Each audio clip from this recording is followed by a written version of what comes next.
吳浩康係我10幾20年前咧好紅嘅一個歌手嚟嘅。我陣間會唱嘅。係啦，佢又係唱歌好叻啦，嗰陣時叫做陳奕迅第2啦，首本名曲就係洗剪吹啦。嗱，林律師我真係唱俾你聽。洗剪吹，我們成長裏頻密地換髮色，各有情趣，係咁多啦。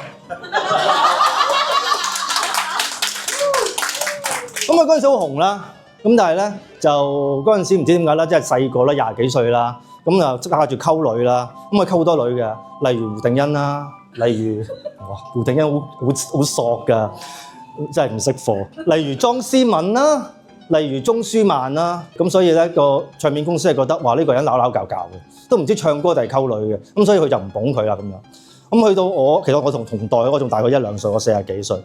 咁好似話咧，因為都年紀大啦，咁啊冇得再唱歌啦。咁好似話前幾年生活比較拮據，咁後嚟咧就做咗地盤，咁啊叫做又好啲。咁亦都因為咧同代有一個阿 boys 叫 Steven， 大家唔知唔知啊？出名生仔噶嘛。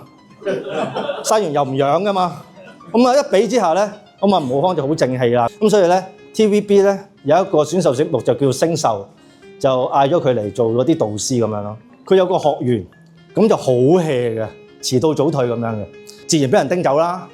咁俾人叮走嘅時候咧，就有個離別感言。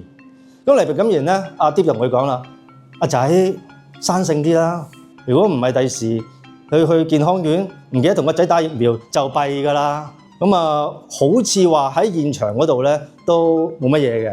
咁但係咧返到屋企咧，可能唔瞓頸喎，唔瞓氣喎。